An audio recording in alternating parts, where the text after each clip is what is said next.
ada 3 pokok yang dibahas. Pertama akidah, keimanan. Kedua al-ahkam, hukum-hukum atau ketentuan-ketentuan atau peraturan sholat, peraturan muamalah itu hubungan kemanusiaan dan sebagainya itu. Yang ketiga al-qisah, kisah itu kisah atau sejarah. Nah, sejarah ini fungsinya untuk menguatkan sepertiga dan sepertiga sebelumnya. Keimanan disampaikan, ya ayuhannasu budullaha, wahai manusia beribadahlah kepada Allah. Fa'lam annahu la ilaha illallah, ketahui bahwasanya tidak ada Tuhan, tidak ada yang menciptakan, tidak ada yang memberi rizki, tidak ada yang diibadahi illallah. Nah, hukumnya wa may yusyrik billah, barang siapa menyekutukan Allah, sungguh mereka itu adalah dosa besar dan sebagainya. Innallaha la yaghfiru an yushraka bihi wa yaghfiru ma duna dzalika. Salah satu ketentuannya Allah tidak akan mengampuni dosa syirik dan Allah akan mengampuni dosa selain itu. Atau tentang sholat itu hukumnya. Nah, nanti sejarah itu akan menguatkan itu. Nah, contoh ini di surat Al-Qalam. Saya sedang membahas surat Al-Qalam. Ini kita surat Al-Qalam itu surat Isra Al-Mulku 67, berarti surat ke-68. Ayatnya ada 52 ayat, diturunkannya di Mekah. Ulama menyampaikan ini surat kedua diturunkan atau surat keempat, 2 atau keempat. Kalau itu pakai Romawi ya, kedua atau keempat. Yang pertama surat apa Pak? Hadis Iqra al-Alaq, Iqra bismi rabbikal ladzi khalaq, saya sampaikan. Iqra wa rabbukal akram, bacalah dengan menyebut nama Tuhan yang menciptakan. Iqra wa rabbukal akram, bacalah Allah yang paling mulia. Alamal insana, alamal sebelumnya Iqra wa rabbukal akram alladzi alamal bil qalam, alamal insana ma lam ya'lam. Nah, setelah itu turunlah surat Al-Qalam. Itu kalau versi yang menyatakan surat kedua. Kalau versi yang surat keempat, sebelum Al-Qalam turun dulu Al-Mudassir, terus turun Al-Mujammil. Kalau Iqra itu sebagai nabi, artinya Rasulullah menerima wahyu, baru menerima nih untuk dirinya, belum diwajibkan untuk menyampaikan. Nah, tapi begitu nanti surat Al-Mujammil itu sekaligus sebagai Rasul, menerima firman Allah, syariat tanda petik baru karena memperbaiki syariat sebelumnya, dan wajib untuk menyampaikan ke umatnya. Maka itu jadi Rasul. Nah, di surat Al-Qalam ini adalah salah satu alasan kenapa Nabi Muhammad diangkat menjadi Rasul. Di antaranya nun wal qalami wa ma yasturun, demi kolam dan demi apa yang mereka tuliskan. Mereka di sini ulama menyampaikan itu malaikat. Jadi Nabi Muhammad sebagai Rasul itu memang sudah ditakdirkan, sudah dituliskan dalam kalam. Allah menyuruh kolam menuliskan takdir-takdir kehidupan, salah satunya Nabi Muhammad sebagai Rasul. Ma anta bi ni'mati rabbika bimajnun. Nah, ini ayat keduanya. Tidaklah engkau Muhammad dengan nikmat Tuhanmu orang gila. Jadi Nabi Muhammad tidak bisa baca, tidak bisa tulis, tapi diangkat menjadi Rasul. Banyak orang yang akan menyebut gila. Tapi di ayat ini ditegaskan, engkau memang dipilih jadi Rasul. Jadi ini menguatkan mental. Artinya hikmahnya apa bagi kita? Kita untuk menebarkan kebaikan-kebaikan ke keluarga, ke istri, ke anak, ke orang lain, ke tetangga, ke teman. Ya kalau kita tahu dan kita ingin dapat pahala, sampaikan sekalipun kita dibilang apapun.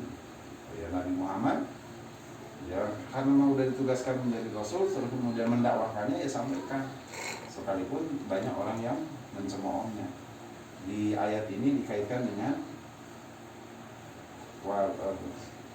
Walid bin Mughirah dan Abu Jahal. Jadi dedengkot orang Quraisy yang menghina Nabi Muhammad sampai menyebut gila itu diawali oleh Walid bin Mughirah dan Abu Jahal.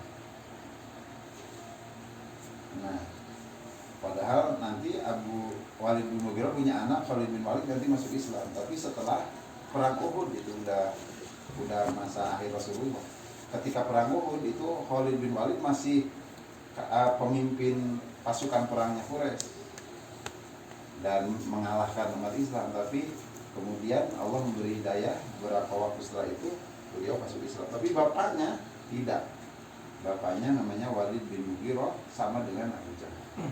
Nah, itu sampai berani menyebut Nabi Muhammad gila. Nah, Allah menguatkan alasan Nabi Muhammad dan menguatkan mental Nabi Muhammad dengan ayat ini, ma'an tadi ni'mati rabbika bimajnun. Kalau itu mau tidur. Nah, bahkan ditegaskan wa innalaka la ajron ghairu mamnun. Dan sesungguhnya engkau bagimu Muhammad pahala yang tidak terputus. Ini menarik nih. Jadi pahala tidak terputus, apa hubungannya pahala tidak terputus dengan Nabi Muhammad dan apa hikmahnya untuk kita? Jadi Rasul itu punya tugas berdakwah, menyampaikan kebaikan. Kalau kebaikan itu diikuti oleh orang lain dapat pahala, kita penyampaian kebaikannya juga dapat pahala, sehingga tidak terputus. Nanti Pak Oman sudah sepuh, bukan mendoakan ini, Pak Oman contoh ya. Pak Oman meninggal dunia, nah Pak Oman ngajarin ilmu ke anaknya gitu. Contoh kan Pak Oman ya.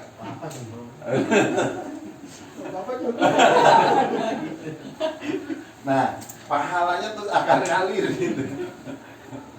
Pahalanya akan ngalir. Soalnya tadi yang jawab sekencang Pak Oman, jadi saya jadikan contoh.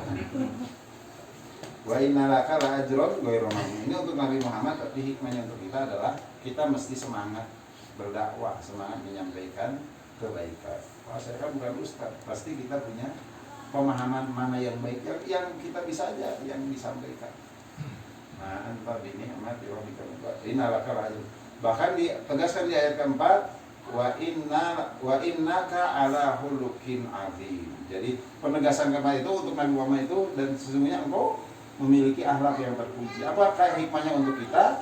Ya mestinya kita mengikuti Nabi Muhammad supaya kita bisa berdakwah sukses dan banyak yang kita dakwahkan sehingga pahalanya juga banyak. Maka kita bina juga akhlak kita, budi pekerti kita, perilaku kita. Apa itu akhlak? Akhlak itu hayatun rosyihatun yasduru bihal qaul. Perilaku murni dari satu rosyihatun, perilaku bersih murni yasduru bihal qaul, yang lahirnya dari hati. Ada ulama menambahkan bila tafakurin, bukan hasil pemikiran. Contoh, kalau orang yang lahirnya dari hati, nah melihat sesuatu itu dia akan cepat.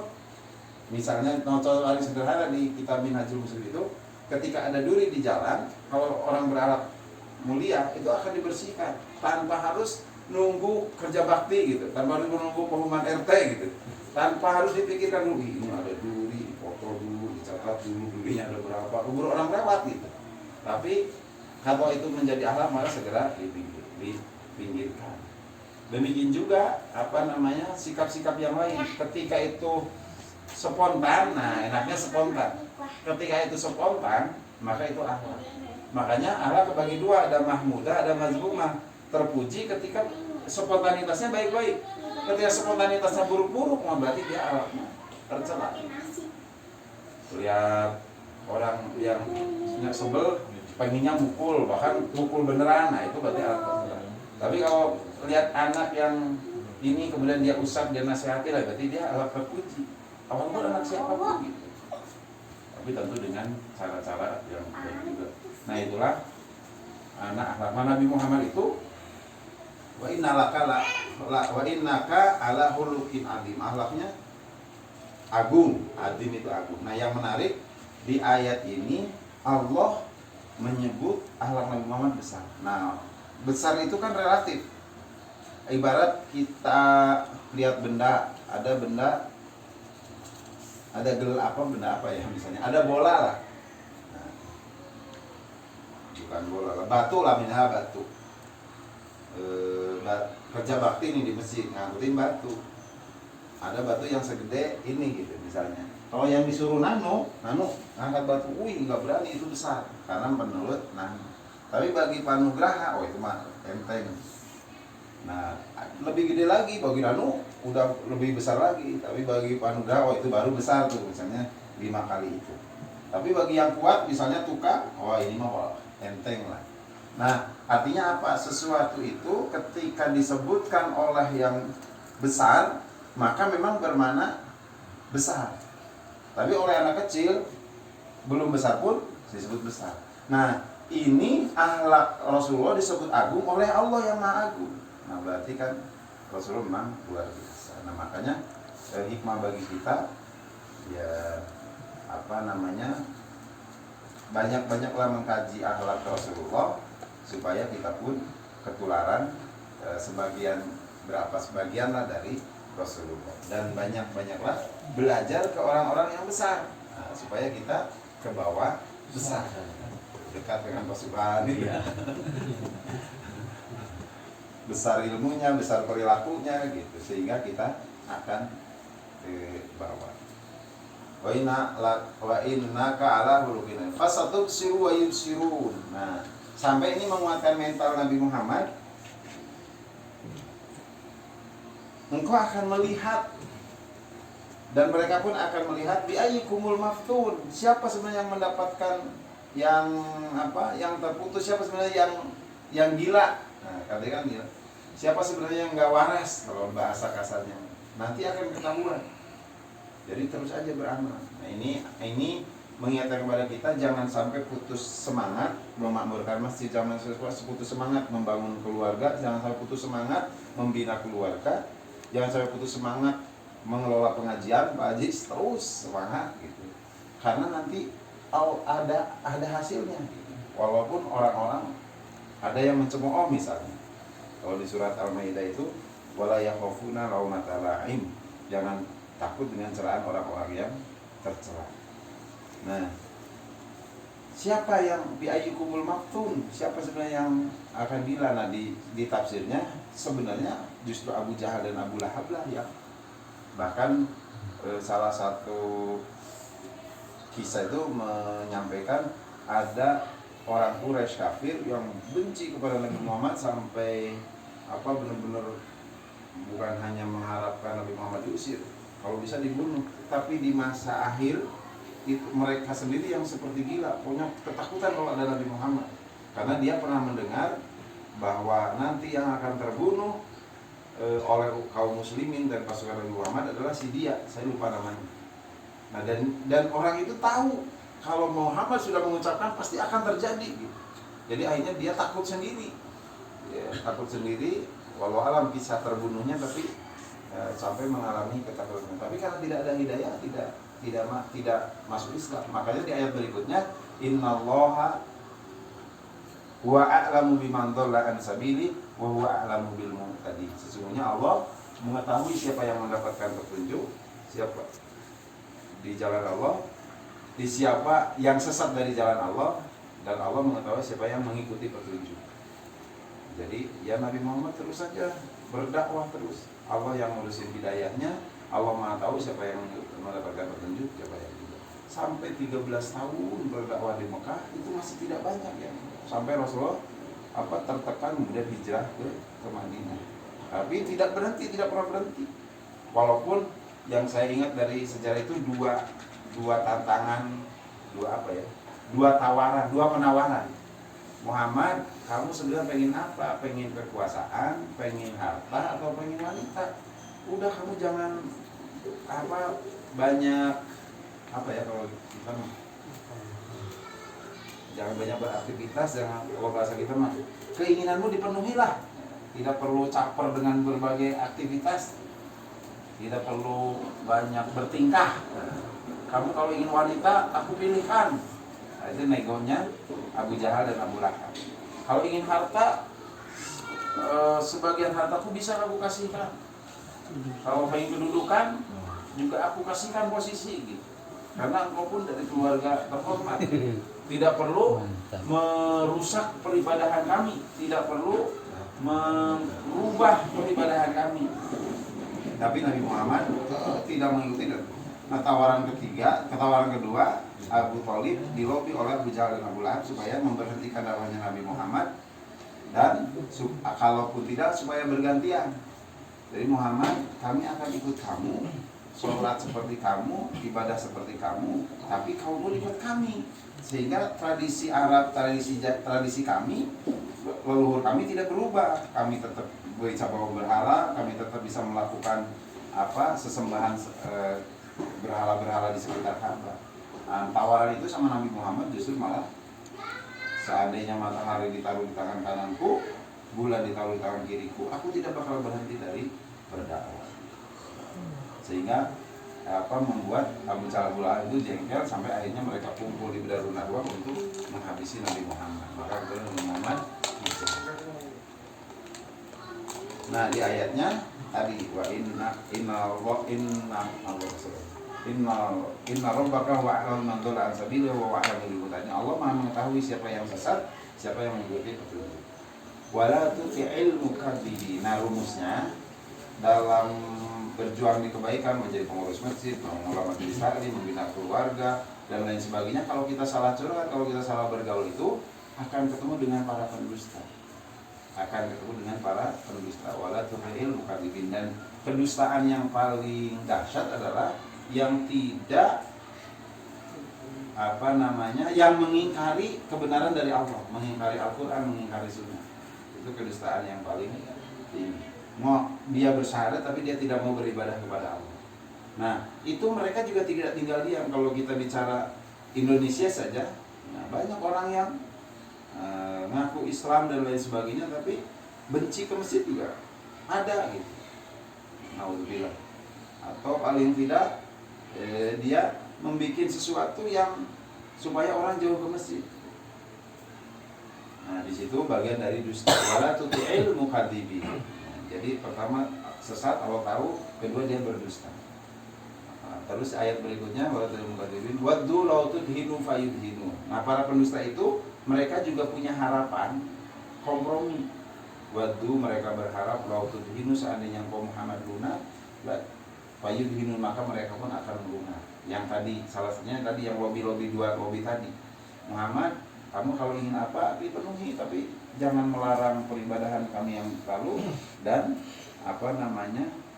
jangan sampai merubah. Nah, itu ayatnya waddu law tudhinu fayudhinu. Wala tutikul halafin mahin. Nah, kebiasaan orang pendusta itu, nah kalau di kita dusta itu kan berarti menyembunyikan kebenaran.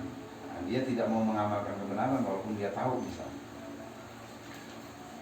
Wala tutikul halafin mahin. Kalau di ayat itu, jangan kau ikuti, jangan kau turuti orang yang banyak bersumpah dan banyak menghina. Banyak bersumpah dan banyak menghina. Ini sebenarnya karakter Abu Jahal dan Abu Lahab dan pengikutnya, termasuk Walid bin Mughirah tadi. Nah, tapi kita ini kan tadi sejarah nih. Ini kita bukan hanya belajar sejarah, tapi ada kaitannya dengan kekinian. Jadi kita harus hati-hati dengan pendusta. Kita harus hati-hati dengan orang yang banyak bersumpah. Sumpah saya akan mendukung Pak Subhanallah. Sumpah saya akan memakmurkan masjid. Tapi kerja bakti nggak pernah, jamaah nggak pernah, dan lain sebagainya. Nah, ini ngingetin kita, bukan ke orang lain. Jangan sampai kita masuk golongan itu. Jangan sampai kita masuk golongan itu, karena nanti kita bisa terjerumus ke dalam golongan pendusta, ke dalam orang yang banyak bersumpah. Nah, kalau sudah seperti itu, nanti biasanya mereka akan bergabung dengan kelompok hamajim masya'im binamim. Nanti menebar fitnah dan kesana kemari, masya'im binamim, dengan banyak menyebarkan fitnah. Jadi menebarkan kebencian. Kalau sekarang apa yang hate speech. Hate speech apa bahasa Indonesianya? Ujaran kebencian. Ujaran kebencian. Nah, itu dari dulu udah ada tuh, cuma bahasanya aja beda. Kalau dulu hamajim masya'im binamin atau itu dulu ada. Nah, biasanya perilaku berikutnya manain lil khairi mu'tadin asim. Mereka akan mencegah kebaikan dan melampaui batas, mu'tadin asim, dan banyak berdosa. Karena menutupi dosanya, maka mereka melakukan berbagai opini untuk menutupi dosanya. sebagai upaya hingga mereka bersumpah dalam dosa itu. Nah, kayak gitu itu biasanya hubungannya dengan pengikut dan harta. Maka di ayat berikutnya utulin ba'da dzalika jani. Mereka itu sampai berani keras dan sombong, jadi keras dan kasar, angka nadamali wa banin, karena mereka merasa punya harta dan mereka merasa punya keturunan. Kalau kita punya pengikut, coba kalau diperpolitikan, kalau partainya menang, nah itu biasanya merasa berkuasa semaunya. Nah ini bagian nyambung dengan ayat ini. Nah bagi kita jangan sampai harta yang kita miliki, pertemanan yang kita miliki, kalau bicara LSM, komunitas yang besar yang kita miliki, jangan sampai membuat kita utulin ba'da dzalika jani, membuat kita keras, membuat kita sombong, membuat kita semaunya sendiri. Karena ayatnya sudah ada, dulu sudah ada. Abu Jahal dan Abu Lahab itu sombongnya tidak mengikuti Nabi Muhammad, sombongnya mau membunuh Nabi Muhammad. Karena apa? Angka nadamali wa bani, karena mereka merasa punya harta banyak, punya pengikut banyak. Idza tutla alaihi ayatuna qala asatirul awal. Ketika diingatkan sudah nama omongan Nabi Muhammad enggak mempan, nama yang lain enggak mempan, dibacakan ayat Al-Qur'an mengatakan idza tutla alaihi ayatuna, jika dibacakan kepada mereka ayat kami, qala asatirul awal. Ini dongeng belaka, enggak ada manfaatnya. Bahkan kalau Yahudi itu digambarkan Yahudi ahlul kitab, kan di Yahudi itu ada ahlul kitabnya. Nah mereka itu punya kitab Taurat ya, ke Nabi Musa kan. Nah itu mereka kalau ketemu Nabi Muhammad itu biasa ingin mendebat, menanyakan tentang Islam, gimana Islam mengatur tentang perjudian, gimana Islam mengatur tentang mabuk, bagaimana Islam mengatur ini. Nah Nabi Muhammad cukup membalikan, kamu kan tahu kitab kamu, coba dibuka kitab. Mereka baca, tapi giliran tentang judi, giliran tentang zina, giliran tentang mabuk, mereka tutupi. Jadi di kisahnya itu jari-jari mereka menutupi beberapa ayat. Nah, jadi mengambil ayat sebagian, menutupi ayat sebagian. Nah, apa kisah itu hikmahnya bagi kita? Kita jangan sampai ngikutin mereka. Nah, hal yang nyaman-nyaman gitu, yang panggilu matobalaku minani sama wasulasa dipelajari benar. Tahu Pak RRI maksudnya? Nikahilah panggilu matobalaku yang membahagiakan bagimu, masna bisa 2, bisa 3, bisa 4. Nah ini dibahas serius. Giliran yang wajahidu fi sabilillah bi amwalikum wa anfusikum, berjihad bersungguh-sungguh di jalan Allah dengan jiwamu dan hartamu. Artinya kita kalau jihad memakmurkan masjid itu, jiwa kita harus siap untuk masjid, harta kita harus siap untuk masjid. Nah itu juga harus dibahas. Nah orang Yahudi itu dipilih-pilih, yang enak dibahas, yang tidak enak tutupin. Nah kita jangan sampai seperti yang tadi. Apalagi kalau Abu Jahal sudah, walaupun bukan Yahudi, sudah bukan lagi menutupi, tapi sudah menyangkal asatirul awwali. Itu hanya dongeng-dongeng belaka. Jadi kalau udah dusta, melindungi dustanya, nanti menolak kebenaran. Nah ini sejarah zaman lalu yang diabadikan di surat Al-Falaq, kaitannya dengan Nabi Muhammad, tapi banyak mengingatkan kita semua. Dan memang tadi sejarah yang disampaikan Allah itu intinya menguatkan iman dan juga menguatkan hukum Allah. Apa tadi terkait dengan hukum ya? Orang kalau berdusta, kemudian sombong, kemudian maksud ya nanti menjadi hukum, menjadi wallahu a'lam bishawab. Kemudian Pak Aziz, doanya bagian pasukan.